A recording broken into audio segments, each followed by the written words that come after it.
In this video, I'll show you one of the biggest mistakes I made when building my self-storage facility and what I'd do differently to avoid a $100,000 fix. Watch closely and take notes so that you never have to pay for this lesson. So my name is Seth. I run an online community called REtipster, and I spent 2 years taking a raw 6.7 acre parcel of land from rezoning and approvals all the way through construction, 4 steel buildings, 170 drive-up units, asphalt lanes, fence, gate, the works. Now, after this facility had been open for a while and we made it through a couple of winters, a problem came up with the way we had designed the drive aisles. You know, the space between and around the buildings where people drive up to get into their units. We didn't design these things with the right downward slant away from the buildings to send excess water to the middle of the road and then down to the retention pond. Nobody, not me, not my civil engineers, not the designers, not my consultants, nobody noticed this crucial detail. So the issue is, this facility is in Michigan, and Michigan gets cold and icy in the wintertime. And whenever your facility is in an area that gets lots of rain, and especially a lot of snow or ice, it is critical that those drive aisles have a very slight downward slope away from the buildings and toward the center of the aisle. This will make the water flow to the middle of the drive aisle and drain toward the sewer or the retention pond and not hang out around your buildings. Now, to be fair to me and my engineers, we did get one thing right. Our drive aisles do drain down toward the retention pond, but our construction drawings didn't include that little slant toward the center of the aisle. So if the water doesn't make it all the way down to that retention pond, then it has a long way to go. If the weather dips below freezing while that water is making its way to the pond, it's going to freeze where it's at. And to make matters worse, I didn't include gutters on these buildings when they were built, because these buildings are built on a slab foundation with no basements, and I didn't want to give myself another job to take care of each year cleaning out gutters. It's like the worst job in the world. But the problem is, without gutters, the water drips right off the roofs onto the concrete skirt around the buildings. And again, if the drive aisles had been built right, the water would drain away from the buildings. But since they're not, when it's below freezing, the water doesn't have time to flow all the way down to that pond. It just pools right in front of the doors, and when those temperatures drop, that water freezes, which effectively locks the doors shut. Now imagine tenants trying to get into their storage units in the winter, and luckily most of them don't even try in the winter time, but for those who do need to get in and the doors literally won't open unless you dump salt all over them, well, guess what?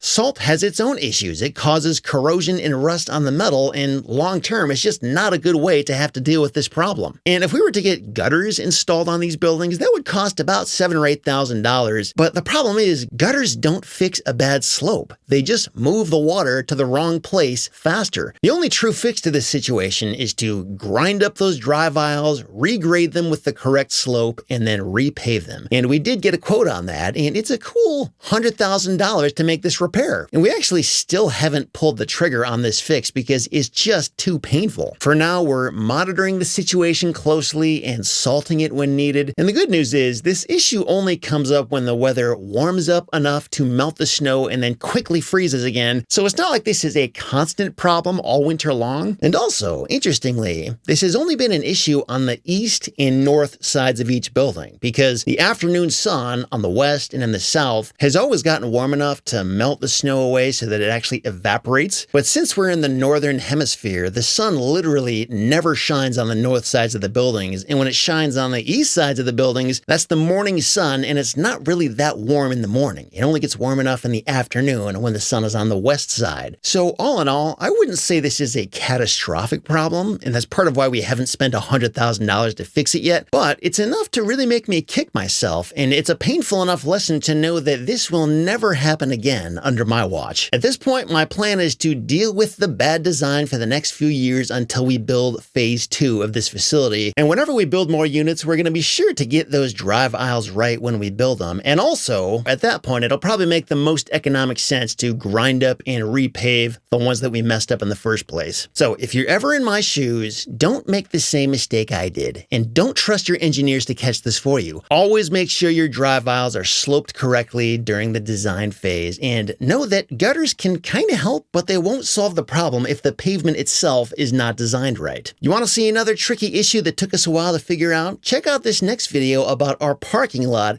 and how we had to completely hit the reset button and redesign it from scratch. If you're a parking lot owner or manager, you need to understand this so you don't make the same mistakes I did. Go check it out, and I'll see you there.